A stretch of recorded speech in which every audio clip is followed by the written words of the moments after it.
CBS News Chief White House correspondent Major Garrett is traveling with the president. He is in Hamburg, Germany. Major, thanks for joining us. Listen, a lot has been made of this meeting with President Trump and Vladimir Putin, and whether or not the president will bring up this Russian hacking of the 2016 election. What's the likelihood of that coming up?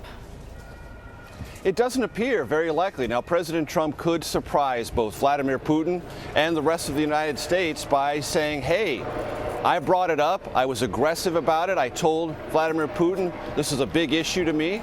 But that would be an enormous surprise. Nothing about what this administration has done or what the president has said publicly indicates he is, number one, curious about the subject, two, alarmed about the prospect of it happening again, or three, particularly interested or inclined to bring it up with the Russian president in the context of objectives that Mr. Trump wants to pursue from a diplomatic or national security point of view.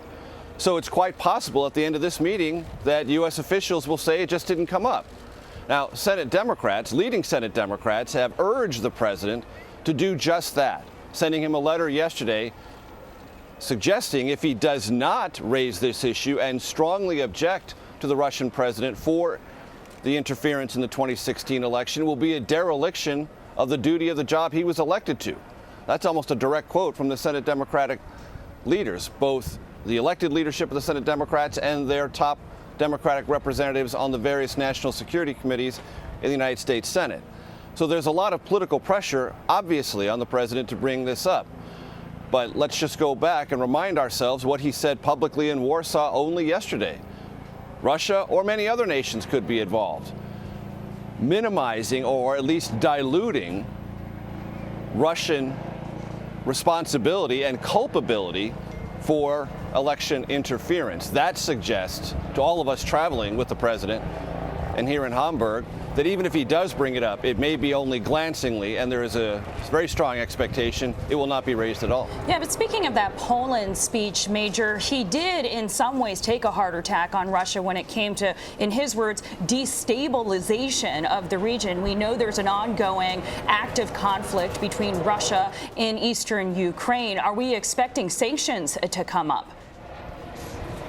Sanctions will probably come up because the Russians are objecting to not only the sanctions over its incursion into Ukraine and its acquisition, essentially, though it's not recognized by the international community, of Crimea.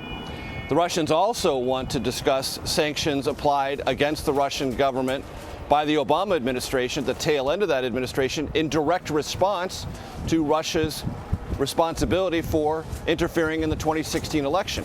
And there's a very particular item that Vladimir Putin wants to bring up with President Trump. President Obama seized two diplomatic compounds the Russians were operating, one in Maryland and one in New York.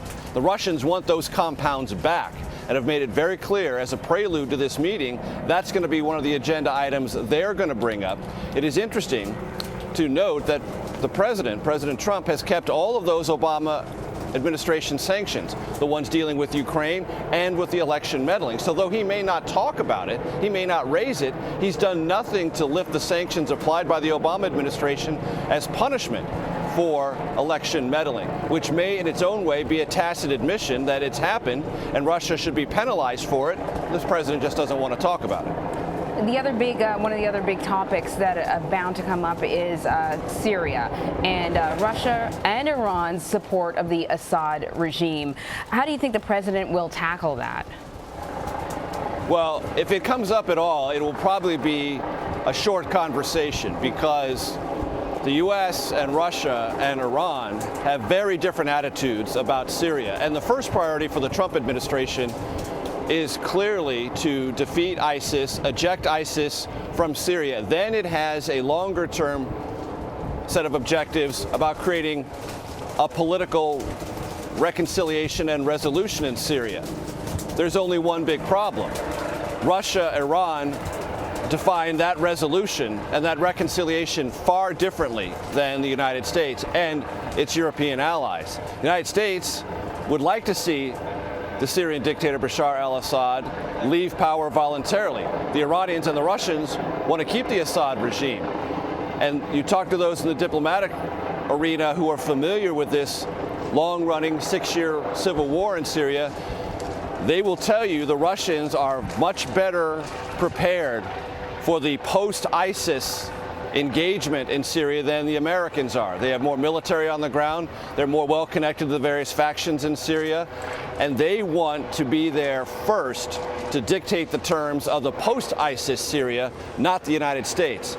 And that's going to be a tricky issue for this president to deal with, because he does not have a lot of cards to play, only preferences when it comes to the future of Syria. That's also complicated by disagreements between the administration and Turkey over the involvement of Kurds in Syria and Iraq, and there are lots of moving parts to this.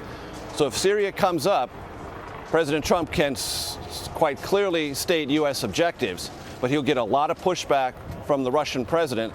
And the fact of the matter is, when it comes to Syria's future, after ISIS, whenever it is defeated and ejected from that country, the Russians are better positioned, at least right now, than is the United States or its allies. You can only imagine the number of awkward moments when they take those group pictures where there are all these misaligned interests there. There's the president of Turkey, there's President Putin, there's Merkel there, there's President Trump, obviously. Obviously, another big international issue the G20 group will be looking at is North Korea, Major, and I wonder if this is an issue that may come up with Putin, whether Russia's position on North Korea is at all relevant to potential negotiations or potential conflict with Pyongyang. It's relevant in the sense that Russia could be much more forward-leaning in condemning the intercontinental ballistic missile test. There's been a diplomatic disagreement at the United Nations Security Council because the Russians say, well, it really wasn't an intercontinental ballistic missile test. We're not convinced of that. We think the technology was a mid-range missile, so it doesn't rise to this level of seriousness as described by the United States, which branded it an intercontinental ballistic missile test, a higher order of missile technology, one capable of reaching Alaska, Hawaii, at least, and possibly farther. That's why it has created such a high level of concern within the White House. When the Russians don't say, well, yes, we agree it was an intercontinental ballistic missile test, they are undercutting the sense of urgency and alarm that the United States has brought to the Security Council. So in that sense, Russia's position is important. But I would say this about North Korea here at the G20 in Hamburg. The administration's conversations with lots of other countries are going to be far more important. Specifically, any country that does any kind of financial business, even at the margins with North Korea, and certainly countries like China, which provide not only trade but labor to North Korea. I would say on the North Korean issue, the far, far more important meeting here in Hamburg will be between President Trump and Chinese President Xi Jinping. Major Garrett, thanks for giving us the lay of the land there in Hamburg. Sure.